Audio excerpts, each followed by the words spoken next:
8ನೇ ತರಗತಿ ಕನ್ನಡ ಗದ್ಯ ಭಾಗ 2 ಸಾರ್ಥಕ ಬದುಕಿನ ಸಾಧಕ ಡಿವಿಜಿ ಪ್ರಶ್ನೋತ್ತರಗಳು. ಕೆಳಗಿನ ಕವಿಗಳ ಜನ್ಮಸ್ಥಳ, ಕಾಲ, ಬಿರುದು ಅಥವಾ ಪ್ರಶಸ್ತಿಗಳನ್ನು ಕುರಿತು ವಾಕ್ಯ ರೂಪದಲ್ಲಿ ಬರೆಯಿರಿ. ಕೃತಿಕಾರರ ಪರಿಚಯ. ಡಾಕ್ಟರ್ ಎನ್.ಎಸ್. ಲಕ್ಷ್ಮೀನಾರಾಯಣ ಭಟ್ಟ. ಡಾಕ್ಟರ್ ಎನ್.ಎಸ್. ಲಕ್ಷ್ಮೀನಾರಾಯಣ ಭಟ್ಟ ಅವರು 29/10/1936 ಶಿವಮೊಗ್ಗದಲ್ಲಿ ಜನಿಸಿದರು. ಇವರು ದೀಪಿಕಾ, ಭಾವಸಂಗಮ, ಒಂದೇ ಬರುತ್ತಾವ ಕಾಲ, ಬಾರೋ ಅಭಿನಂದನ, ಭಾವೋತ್ಸಾಹ, ಪ್ರೇಮಧಾರೆ, ನಂದನ, ಕಿನ್ನರಿ, ನವಿಲುಗರಿ, ಕಿಶೋರಿ, ಸಾಹಿತ್ಯ ರತ್ನ ಸಂಪುಟ ಮುಂತಾದ ಕೃತಿಗಳನ್ನು ರಚಿಸಿದ್ದಾರೆ. ಇವರಿಗೆ ರಾಜ್ಯ ಸಾಹಿತ್ಯ ಅಕಾಡೆಮಿ ಪ್ರಶಸ್ತಿ, ಶಿವರಾಮ ಕಾರಂತ ಪ್ರಶಸ್ತಿ, ರಾಜ್ಯೋತ್ಸವ ಪ್ರಶಸ್ತಿ, ಮಾಸ್ತಿ ಪ್ರಶಸ್ತಿ, ಆಳ್ವಾಸ್ ನುಡಿಸಿರಿ ಪ್ರಶಸ್ತಿ, ಆರ್ಯಭಟ ಪ್ರಶಸ್ತಿ ಸಂದಿವೆ. ಮುಖ್ಯ ಪ್ರಶ್ನೆ 1. ಕೊಟ್ಟಿರುವ ಪ್ರಶ್ನೆಗಳಿಗೆ ಒಂದು ವಾಕ್ಯದಲ್ಲಿ ಉತ್ತರಿಸಿ. ಪ್ರಶ್ನೆ 1. ಡಿವಿಜಿ ಅವರ ಹುಟ್ಟೂರು ಯಾವುದು? ಉತ್ತರ: ಡಿವಿಜಿ ಅವರ ಹುಟ್ಟೂರು ಕೋಲಾರ ಜಿಲ್ಲೆಯ ಮುಳಬಾಗಿಲು. ಪ್ರಶ್ನೆ 2. ಡಿವಿಜಿ ಅವರ ಮನಸ್ಸಿನ ಮೇಲೆ ಪ್ರಭಾವ ಬೀರಿದವರು ಯಾರು? ಉತ್ತರ: ಡಿವಿಜಿ ಅವರ ಮನಸ್ಸಿನ ಮೇಲೆ ಪ್ರಭಾವ ಬೀರಿದವರು ಅವರ ಅಜ್ಜಿ ಸಾಕಮ್ಮ ಮತ್ತು ಅವರ ಸೋದರ ಮಾವ ತಿಮ್ಮಪ್ಪ. ಪ್ರಶ್ನೆ 3. ಡಿವಿಜಿ ಅವರನ್ನು ವಿದ್ಯಾಭ್ಯಾಸಕ್ಕಾಗಿ ಬೆಂಗಳೂರಿಗೆ ಕಳಿಸಿದವರು ಯಾರು? ಉತ್ತರ: ಡಿವಿಜಿ ಅವರನ್ನು ವಿದ್ಯಾಭ್ಯಾಸಕ್ಕಾಗಿ ಬೆಂಗಳೂರಿಗೆ ಕಳಿಸಿದವರು ರಸೂಲ್ ಖಾನ್. ಪ್ರಶ್ನೆ 4. ವಿಶ್ವೇಶ್ವರಯ್ಯ ಅವರು ಮೈಸೂರು ಸರ್ಕಾರದಲ್ಲಿ ಅಲಂಕರಿಸಿದ್ದ ಹುದ್ದೆ ಯಾವುದು? ಉತ್ತರ: ವಿಶ್ವೇಶ್ವರಯ್ಯ ಅವರು ಮೈಸೂರು ಸರ್ಕಾರದಲ್ಲಿ ದಿವಾನರ ಹುದ್ದೆಯನ್ನು ಅಲಂಕರಿಸಿದ್ದರು. ಪ್ರಶ್ನೆ 5. ಡಿವಿಜಿ ಅವರು ಸ್ಥಾಪಿಸಿದ ಸಂಸ್ಥೆ ಯಾವುದು? ಉತ್ತರ: ಡಿವಿಜಿ ಅವರು ಸ್ಥಾಪಿಸಿದ ಸಂಸ್ಥೆ ಗೋಖಲೆ ಸಾರ್ವಜನಿಕ ಸಂಸ್ಥೆ. ಪ್ರಶ್ನೆ 2. ಕೊಟ್ಟಿರುವ ಪ್ರಶ್ನೆಗಳಿಗೆ 2-3 ವಾಕ್ಯಗಳಲ್ಲಿ ಉತ್ತರಿಸಿ. ಪ್ರಶ್ನೆ 1. ರಸೂಲ್ ಖಾನ್ ಅವರು ಡಿವಿಜಿ ಅವರ ವಿದ್ಯಾಭ್ಯಾಸಕ್ಕಾಗಿ ಮಾಡಿದ ಸಹಾಯವೇನು? ಉತ್ತರ: ರಸೂಲ್ ಖಾನ್ ಅವರು ಡಿವಿಜಿ ಅವರನ್ನು ತನ್ನ ಜಟಕ ಬಂಡಿಯಲ್ಲಿ ಕೂಡಿಸಿಕೊಂಡು ಬೋರ್ಡಿಂಗ್ ಪೇಟೆಗೆ ಕರೆದುಕೊಂಡು ಹೋದರು, ಅಂದರೆ ಬಂಗಾರಪೇಟೆಗೆ. ಅಲ್ಲಿ ಬೆಂಗಳೂರಿಗೆ ಟಿಕೆಟ್ ಕೊಡಿಸಿ ರೈಲಿನಲ್ಲಿ ಕೂಡಿಸಿದರು. ಕೈಖರ್ಚಿಗೆ 1 ರೂಪಾಯಿಯನ್ನು ಕೊಟ್ಟರು. ಹೀಗೆ ರಸೂಲ್ ಖಾನರು ಡಿವಿಜಿ ಅವರ ವಿದ್ಯಾಭ್ಯಾಸಕ್ಕೆ ಸಹಾಯ ಮಾಡಿದರು. ಪ್ರಶ್ನೆ 2. ವಿಶ್ವೇಶ್ವರಯ್ಯ ಅವರು ತಮ್ಮ ಕಾರ್ಯದರ್ಶಿಗೆ ಏನು ಹೇಳಿದರು? ಉತ್ತರ: ವಿಶ್ವೇಶ್ವರಯ್ಯನವರು ತಮ್ಮ ಕಾರ್ಯದರ್ಶಿಗೆ, ಈ ಮನುಷ್ಯನ ರೀತಿಯೇ ಬೇರೆ, ಇವರಿಗೆ ನಾವು ಹಣ ಕೊಡಲು ಬರುವುದಿಲ್ಲ, ಅದನ್ನು ಹಿಂದಕ್ಕೆ ತೆಗೆದುಕೊಂಡು ಬಿಡಿ ಎಂಬುದಾಗಿ ಹೇಳಿದರು. ಪ್ರಶ್ನೆ 3. ಡಿವಿಜಿ ಅವರು ಏಕೆ ಸಂಭಾವನೆಯನ್ನು ಪಡೆಯಲಿಲ್ಲ? ಉತ್ತರ: ಪತ್ರಕರ್ತರಿಗೆ ಓಡಾಟದ ಖರ್ಚನ್ನು ಪತ್ರಿಕೆಯವರು ಕೊಡಬೇಕು. ದಸರಾ ವರದಿ ಮಾಡಿದ್ದು ರಾಜ್ಯದ ಕೆಲಸ.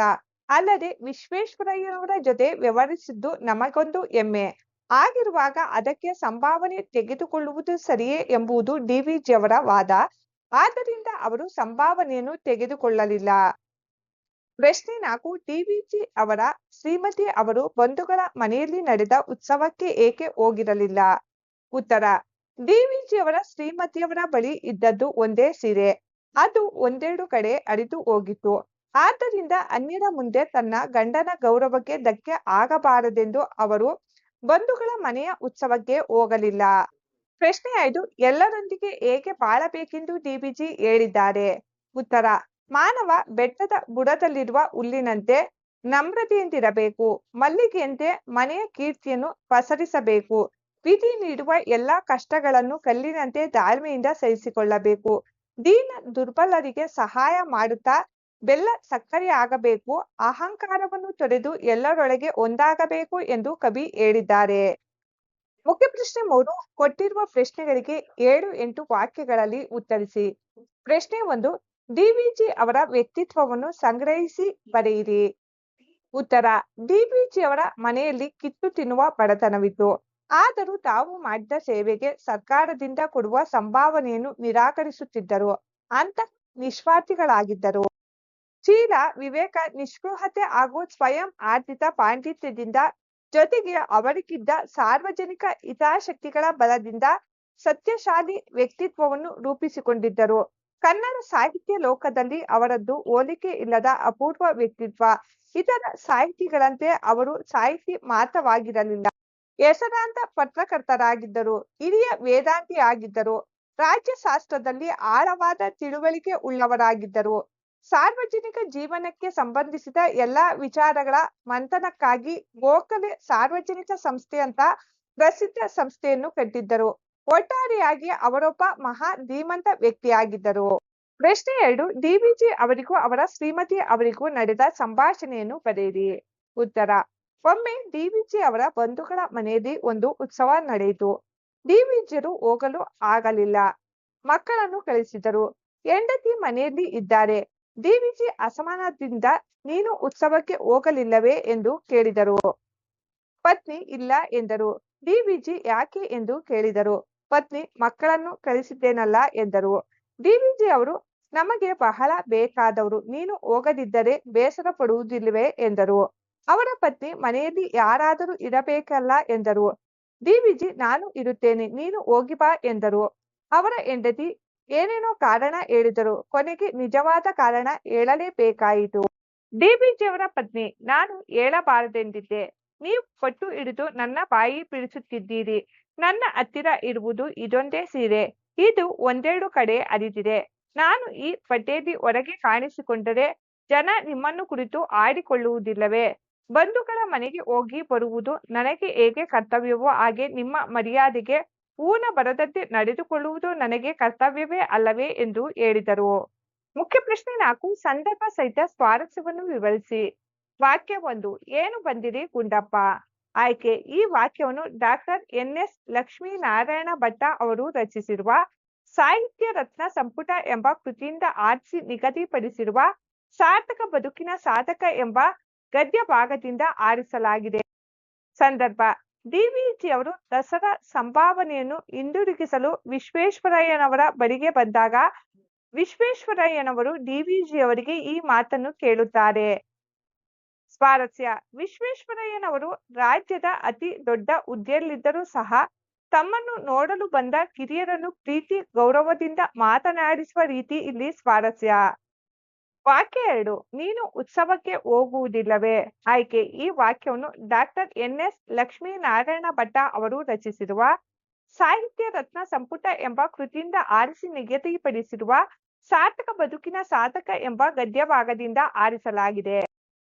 ಸಂದರ್ಭ: ಬಂಧುಗಳ ಮನೆಯ ಉತ್ಸವಕ್ಕೆ ತಮ್ಮ ಪತ್ನಿ ಹೋಗದಿರುವುದನ್ನು ಕಂಡು ಡಿವಿಜಿಯವರು ಅಸಮಾಧಾನದಿಂದ ಹೀಗೆ ಕೇಳುತ್ತಾರೆ. ಸ್ವಾರಸ್ಯ: ಡಿವಿಜಿಯವರು ಬಂಧುಗಳಿಗೆ ಬಾಂಧವ್ಯಕ್ಕೆ ಹೆಚ್ಚಿನ ಮಹತ್ವ ನೀಡುತ್ತಿದ್ದರು ಎಂಬ ವಿಚಾರ ಸ್ವಾರಸ್ಯಪೂರ್ಣವಾಗಿ ಮೂಡಿಬಂದಿದೆ. ವಾಕ್ಯ 3, ನನ್ನ ಹತ್ತಿರ ಇರುವುದು ಇದೊಂದೇ ಸೀರೆ. ಆಯ್ಕೆ: ಈ ವಾಕ್ಯವನ್ನು ಡಾಕ್ಟರ್ ಎನ್.ಎಸ್. ಲಕ್ಷ್ಮೀನಾರಾಯಣ ಭಟ್ಟ ಅವರು ರಚಿಸಿರುವ ಸಾಹಿತ್ಯ ರತ್ನ ಸಂಪುಟ ಎಂಬ ಕೃತಿಯಿಂದ ಆರಿಸಿ ನಿಗದಿಪಡಿಸಿರುವ ಸಾರ್ಥಕ ಬದುಕಿನ ಸಾಧಕ ಎಂಬ ಗದ್ಯ ಭಾಗದಿಂದ ಆರಿಸಲಾಗಿದೆ. ಸಂದರ್ಭ: ಡಿವಿಜಿ ಅವರು ನೀನು ಉತ್ಸವಕ್ಕೆ ಬಂಧುಗಳ ಮನೆಗೆ ಹೋಗಲೇಬೇಕು ಎಂದು ಪತ್ನಿಯನ್ನು ಒತ್ತಾಯಪಡಿಸಿದಾಗ ಪತ್ನಿ ತಾವು ಹೋಗದಿರುವುದಕ್ಕೆ ಕಾರಣವನ್ನು ತಿಳಿಸುತ್ತಾ ಈ ಮಾತನ್ನು ಹೇಳುತ್ತಾರೆ. ಸ್ವಾರಸ್ಯ: ಡಿವಿಜಿಯವರ ಆರ್ಥಿಕ ಪರಿಸ್ಥಿತಿ, ಬಡತನ ಹಾಗೂ ಅವರ ಶ್ರೀಮತಿಯವರ ದೊಡ್ಡ ಗುಣ ಗಂಡನ ಗೌರವವನ್ನು ಕಾಪಾಡುವ ಸಂಸ್ಕಾರ ಇಲ್ಲಿ ವ್ಯಕ್ತವಾಗಿದೆ.